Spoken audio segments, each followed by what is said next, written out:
years ago, when we came to Los Angeles, I really believed that the greatness of the Raiders would be in its future.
Oh, you didn't know? 50-50.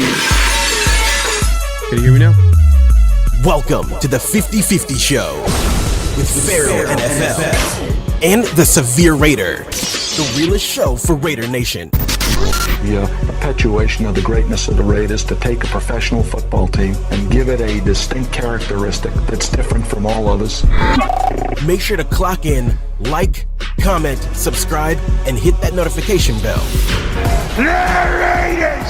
You already know what time it is, man. It's the 50-50 Show. Make sure to clock in, hit that like button, hit that subscribe button, hit that notification, man. We appreciate everybody coming through, man. Hey, man. Y'all know, man, it's a tradition here. Y'all clowning in the chat, man. We were cracking up, man, when the during the intros we seen the comments. Hatamaki in the building. Let me put this up here, man. He says salute Severe, salute Pharaoh. He says 157 shows and none of them started on time, man. Hey, man, that's that's not a good thing. Torque Lewitt in the building. Hey, man, my bad, man. I gotta be better. I'm gonna speak for myself. I gotta be better. Rick Rock in the building says an awesome salute to Pharaoh and Severe Raider. Also to Silver and Black Raider Nation, man. Appreciate you coming through, my guy. Moon over Miami, man. Man, hey, I say it every time, man. You have the most different, what is it? The picture, The avatar or whatever. Yeah, avatar, picture. man. Like you got a real life tarantula. Like that's crazy. It's a It jumping stands out spider, there. right? Yeah, you said it was a jumping spider or something like that. Yeah. Chill Ray in the building, man. Appreciate you coming through. Raider. Salute. He says salute. Hell no. Nah. What's going on? No Shador. Okay. He's not a Shador guy. Hey. Okay. Hey, man, I don't think it's gonna happen, but we'll see, man. It's like the Raiders are doing a good job with being connected with a lot of different prospects. You kind of don't know what they're gonna do at 6, so anything can happen. Anything can happen. My guy Louis Garcia in the building. He says, "What up, fellas? I really don't care who we draft as long as they make an impact on the field from the jump. That's honestly all I care about. Salute Nation, man. My guy, man. Appreciate you coming through. Yeah, I do care who they draft though, but Yeah. But at the end of the day, it won't matter unless they actually are a good player. So for sure, without a doubt, and we'll talk about it today and what some of these rumors are saying about who the Raiders are connected to. Pretty much the draft is here, and we'll find out soon enough. And usually around right when it gets close to the draft, we kind of can get an idea or sense of what the Raiders are going to possibly do. Last year was a surprising pick. We didn't see the Brock Bowers pick, but I think everybody was kind of like, man, hopefully we can get. We all know the quarterback that's out there with Atlanta Falcons, Michael Penix. I think that was like a popular pick that the Raiders at least we thought they're going to trade up possibly. Maybe he'll be there at 13. Obviously that didn't happen. But this year at number 6, it went from all these Genty guys, everybody's saying Genty's going to be mocked at 6. Now it's like, all right, the trenches, edge rusher, we'll get into all that. Raider Ray says Genty at 6. Okay, that's his guy. Why is it going up like that? That's weird. Genty at 6. We'll see. We'll see. I can't condone that. Severe is not. You like Genty. You like Genty as a running back, but just not at 6. No, not at 6. Not at 6. What happens if they trade down and draft Genty? They pick up like a second or third. They trade outside of the top 10.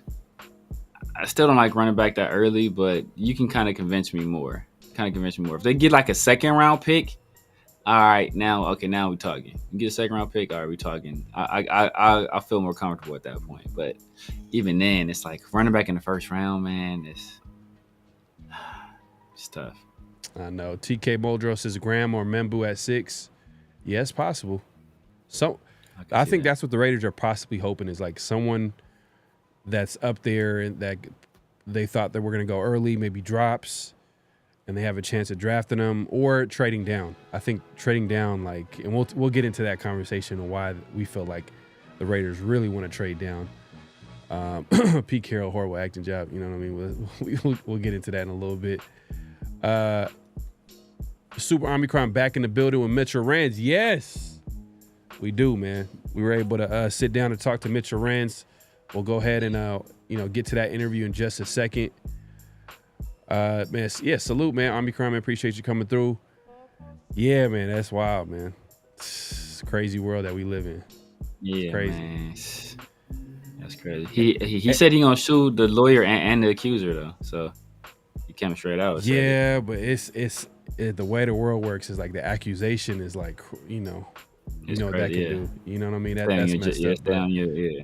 Yeah. It's wild, man. But yeah, it seems like it's just a money grab. That's what it seems like from the outside looking in. But we still don't know all the details. But at the same time, like the lawyer he's a wild lawyer, man. Yeah. It's crazy. A snake, man. Low key. Dixon in the building says Pharaoh Severe, man. Appreciate you coming through. Rod Gas in the building, man. Salute 50/50 show. Shout out from Mexico, man. Appreciate you coming through, man. Let me give you a salute. Salute to everybody pulling up, man. We appreciate everybody coming through, man. We have a great show, man. We have a lot to talk about, especially right before the draft. We'll get into like what we want to happen. I mean, we'll get into one final mock draft. This Thursday will be a post-game edition of Around the Shield. Make sure to check that out. Me, Severe, and PTS will be joining us, and maybe plus more. We'll just stay tuned for that. Make sure to hit the notification bell. We'll be going live after the draft. Just to react to all the moves that happen, and hopefully what the Raiders can do moving forward in the second day of the NFL draft, which will be Friday. Running back at 6, what bad teams do. Yeah, I mean. Yeah. I mean, well, I just feel like the Raiders are just no in position to draft a running back at 6. We got like so much needs. I feel like we can get an impact player, especially everybody's been, and that's the conversation that we've been having a lot. Like it's one of the best running back drafts in a long time. So if it's one of the best running back drafts, do you really need to take a running back at 6? Even Spytech the way he broke it down and how he drafts and how his philosophy works, like if he knows he can get a guy of similar value or a good value at a pick, and he knows that this position won't be available later, he might opt to get that position, knowing that he can get a good player later on, which makes sense. It makes a whole lot of sense, man. AJ Simpson in the building, man. Why does it keep doing that? It keeps jumping up, man. I don't know what's going on, but AJ in the building, man. Appreciate you coming through, my God, man. But let's not waste any time, man. We were able to sit down and talk to our guy Mitchell Renz and talk about the Raiders, the draft, the offseason, what's to come, and predictions, all that good stuff. So let's go ahead without further ado. Let's go ahead and get to that interview. Man, we got a special guest today. We got Mitchell Renz in the building from the Raiders Report, man. Oh, man, we're excited to have him on. Last time we had you on, man, it was a great show. We have a lot to talk about. Obviously, the draft is literally this Thursday. What's going on? How you doing? I'm doing really well. I know you and I have been kind of going through the DMs, trying to link up, figuring out what time to talk and what days. But I don't know if it's just like you. I literally, the only thing that's on my mind is the NFL draft coming up this Thursday. My fiance and I, we actually got our wedding papers today. And wow, man, congratulations. Thank you. We got to give you the round of applause for that, man. I appreciate that. But it's like when you're only focused on the NFL draft, it's amazing the other things that you kind of forget about. Like, didn't even know Easter was this weekend. Right, man. Time flies by, especially like if you're in your own, especially off of YouTube. YouTube just, obviously things that we do on our free time sometimes, but we can get it. For me at least, I can get into my own world and I can forget like, oh damn, like there's this. Oh damn, the draft is like literally here, man. Time flies by, man. It's crazy. But that being said, the Raiders, hey man, like the time is now. Like it's gonna be a big moment, right? We've been talking about it all off season. Obviously, the Raiders weren't really aggressive in free agency. Let's start there. I mean, were you surprised with free agency and how that went down, or was there a level of like, you know what, I seen it coming just because of, obviously it wasn't like the best free agency class to begin with. Yeah, I was going to say overall free agency is a little bit lacking. Honestly, even like this year's draft class, I think is a little bit, lacking overall. But in terms of was I surprised? Yeah, I think I was a little bit surprised when you have the amount of salary cap space that we had, when you have the amount of holes that we have. You gotta try to figure out what the picture is exactly. But now that I see like what they did, the way that this Raiders team operates, they think and they are overly careful about the decisions that they're going to do. They're going to bring in good relationship guys. And, I think that they answered their biggest weakness. They went out and they got a quarterback. And I think that Geno Smith is a really good quarterback, much better than I originally thought. I am more than okay to admit that. Once you watch the tape on him, once you see that he's a lot better, especially indoors, you can kind of see that I think is going to be a really good fit with the Raiders. And then, the pairing with Pete Carroll, this regime just cares so much about relationships, and they just care so much about being able to build that rapport. And I also know that this is a team in my mind that they're trying to be competitive now, but they're trying to win in 2026, 2027. And I think the Max Crosby contract kind of proves that. At least that's the only reason why you would front load it. And to me, knowing that, you're going to get an extra fourth comp, you're going to get an extra fifth comp, an extra sixth comp because you didn't bring back a Robert Spillane, a Trevon Merrick, all these players. I just think for the Raiders, they're trying to be really good right now. But in 2026, 2027 is when they're, I think, really going to try to go out and win that Super Bowl. And this offseason, to me, has proven that.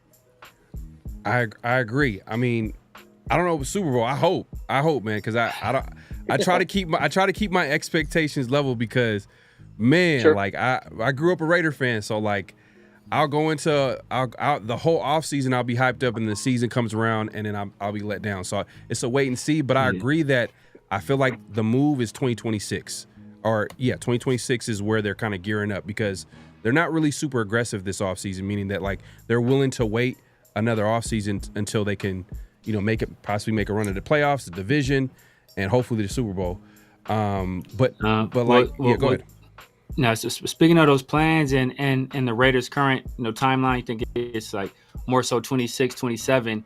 Recently we've heard about the impasse or the perceived impasse. We don't know yet because it is only voluntary minicamp, so we don't know for sure. But I think it's perceived that the Raiders and Colton Miller are having a little bit of a contractual issue. What do you think the Raiders should do, or how do you think they should proceed with a guy like Colton Miller, who is still only 29, playing a position where we just saw Jason Peters retired at 43? So how do you think the Raiders should handle that? I think the Colt Miller situation, I had the opportunity to talk to Colton this weekend, and Colton's a really, really great dude. I think he's got a great head on his shoulders. He wants to stay in Las Vegas. I can't really go into anything more besides that, but like, you're right, he is only 29, and yet people talk about him like he's a 40-year-old man. And, he did struggle a little bit to beginning last season, but in those first 6 games, he gave up 6 sacks, but that's also because he's dealing with that shoulder injury that really limbered him, and he really wasn't able to go out there and practice all that much. So, but his final, I want to say weeks 6 to 18, gave up 1 sack. I still think is one of the top 15 offensive tackles in the NFL. And overall, like, if you're going to go out and you're going to invest in Geno Smith, I think it'd be ludicrous to not protect his blind side. And quite frankly, if you got JPJ in the middle, you got Colt Miller on your left side, even if you wanted to go something as ballsy as Jordan Meredith, and Jordan Meredith did play, I think, pretty well last season, but, it gives you a little bit more flexibility on your offensive line where, if you go out and you draft an Armin Membo, you can kick DJ Glaze into right guard, and hell, maybe even think he's good enough to play, left guard. I don't know exactly what happens. I like Dylan Parham, I think, a lot more than what some Raiders fans do, but overall, this offseason provided flexibility from top to bottom. Yeah, and what this regime so far has shown is that they're really cautious about the players from the former regime. Like, obviously they let about 5 starters on that defense out. They let them go to free agency.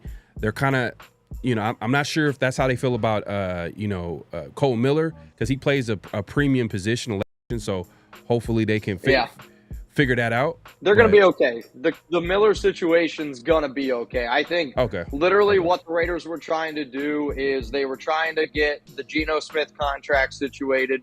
In their mind, they feel like they got that contract situated. Then they instantly turned their attention to the top 30 visits. They got their top 30 visits done, I believe, the exact same day that Colton Miller's it wasn't even his agent. It was, honestly, I think the report is like common sense reporting, is where if you're a Raiders fan and just now you're hearing about the Colton Miller situation and you're going, oh man, that's not good. I think we kind of all expected that, Colton Miller and Jacoby Myers, both really good players, 0 guaranteed on their contracts. Something was going to happen. And I think for the Raiders, just because they're so confident in the human beings that Jacoby Myers and Colton Miller both are, that they're like, you know what, we're going to focus on the draft. This is going to be something that we're going to be able to get cleared up in May, and we're going to be able to keep it moving, because both Jacoby and Colton are, I think, for a wide receiver position filled with divas, he's maybe the most head-on straight, does exactly what you ask him to do, never bitches, never moans. If you want him to block, he's going to go out there and block.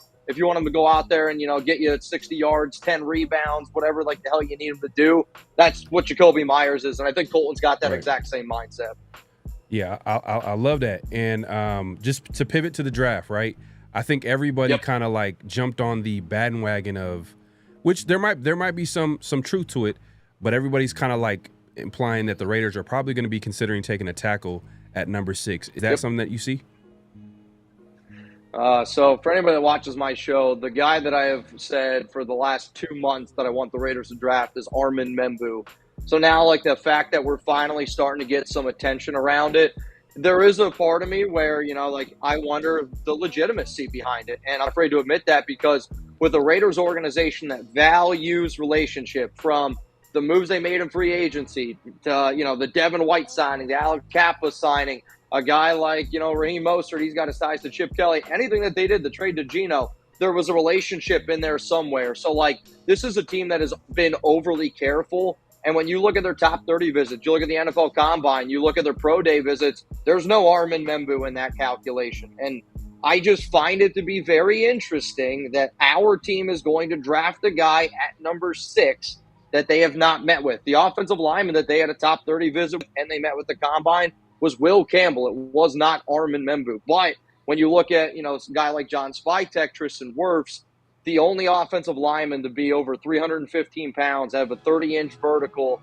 to be able to run a sub-5 40-yard dash, it is Tristan Wirfs, Trent Williams, Armin Membu, Will Campbell. And I don't know exactly, what the fit would be exactly with Campbell or Membu, but if you believe building in the trenches, those are the two players that I think would help you build in the trenches the most. But I'll also say this, usually quarterbacks are the position where teams trade up for. I think offensive tackle is going to be the position that teams trade up for. And if your team, I want to trade back, and the Jets are sitting there at 7 who definitely have a hole at right tackle, I would leak out to teams that, hey, I'm interested in going out and getting a tackle. It's interesting. The other day, Telesco, not Telesco, Spytek, man, Telesco. Man, there's so many GMs I got to think of and memorize their names. I got to be good with names, man. But Spytek and Carroll had a presser the other day. Yep. And it was their pre-draft presser. And I felt like, and maybe you could speak to this, it felt like they're really trying hard to, were they trying to hint on who they were going to take? Trying to maybe let people know that you know where I'm going with this, Mitch. There's some theatrics around when they start talking about Ashton Genty. They laid Pete Carroll laid it on. He laid it on a little bit thick. Oh no, don't. It's like, come on now, dog. Come on, man. We ain't stupid. Man, here's the thing. I know for a fact that they love Genty, and it's not surprising. To me right now, I would say the player, I do know they love Jalen Walker. I do know that they like Will Campbell. I do know that they like Mason Graham, Will Johnson. If we got crazy, I would say right now, Armin Membu a month ago would have been a pick that I would have said would have been the crazy pick. Jahdae Barron to me still could be a little bit of a crazy pick in there, but I know that they love Ashton Genty, and they are the only NFL team that at Genty's pro day took their head coach and took their running back coach. The Raiders are also the only team that got to meet with Genty and the Boise State head coach. His name is escaping me right now, but it was Boise State head coach Ashton Genty met with McCullough and then met with John Spytek at a restaurant about 7 minutes away. One of the guys that watches the show, funny enough, hit me up and showed me some pictures of, Genty having dinner. And it was like a whole, thing. But everybody that I talked to in that situation was like, hey, the Raiders do like Genty a lot. Michigan teams were built in the trenches. But I also think the other thing that I got to note, and I'm going to talk about it on my show tomorrow, so you guys are going to get it before I even put it out, is one thing that one of the Raiders are really looking at. This kind of goes back to the Tom Brady, John Spytek way of thinking, is players that were developed in a school or developed in a program. And, a guy like Jalen Walker might be a crazy pick to some people, but Jalen Walker was able to develop at Georgia. Mason Graham was able to develop at Georgia. And Tom Brady and Spytek, talks about it even in his book, where they felt like they turned into such great football players because they were able to build themselves up in a program. And then you go out and you look at all the players that they signed in free agency, a lot of what I would call cornerstone building block guys, like Landon Roberts is a great freaking human being to have in a locker room. And you get all these awesome human beings in one room to show people this is what it takes to be a Raider. And then in 2026, 2027 is, I think, when they're going to be like, all right, let's turn it up. Yeah. Look, I don't know, that pressure was hilarious to me because, the day and age that we live in, people just, they see it and they run with it. They're like, oh my God, did you see Carroll? He whispered to Spytek, not, you know what I mean? I love it though. They got a great relationship and it's clear. Yeah, it's theatrics, man. It's all theatrics. So, but one of the things that Spytek did talk about during that presser is that, talked about value in the draft, right? He talked about, he's been asked this question multiple times. He was asked it at his initial press conference. He was asked, I think, during the free agency press conference. He was asked at this press conference again about his philosophy around, do you go best player available or do you draft for need? And his answer has always kind of been the same, right? It depends. And he doesn't want to be siloed off into either one of those. He always talks about team building, always talks about value. And so, we've been hearing a lot of smoke about Ashton Genty at 6. Yep. Do you think that, especially in this particular draft class, considering the other needs we have on this team, would taking a running back at 6 be good value? The problem is, like, I think far too often we only talk about pick 6. Like, to me, if you're going to go with Ashton Genty at number 6, then you also need to invest maybe in like a Tyler Booker at pick number 37, or, you know, you got to potentially go and assure that you're going to have that dominant offensive line. If you think that we're just going to draft Ashton Genty, and again, hopefully our offensive line plays well, right? But there is, I think, a chance that what if our offensive line stays status quo or takes a step back? Like, you know, you never know with a new regime. And we saw it last year with James Craig. We were hoping that our offensive line was going to take a step forward, but it ended up taking a step back. So, like, I think if they go Genty, you got to ensure that your offensive line is going to be just the absolute best it possibly can be. If it was up to me, I'd go Armin Membu, but at the same time, like, this year's draft class is super deep, and far often, like, I'll go through and I'll look at drafts and I'll kind of see like where players could fall. And if you told me right now, Armin Membu, the mock draft I did the other day with the Chat Sports team was Armin Membu, Trevian Henderson, Carson Swessinger, or Ashton Genty, Tyler Booker, Carson Swessinger. Personally, to me, I like the Trevian Henderson in round 2 value a little bit more, but that's just because if you're going to draft Genty, he better be the best running back first down, second down, third down. I know without a doubt he's the best running back first and second down. I can't say that he's the best running back in third down in this year's draft. Exactly. Yeah, you know But what? I'm not going to be mad if they draft Genty. Like, I'll tell you that right now. Yeah. Right. I Obviously, think it'd be mad more. man, especially what we seen last season. You know what I mean? Because last season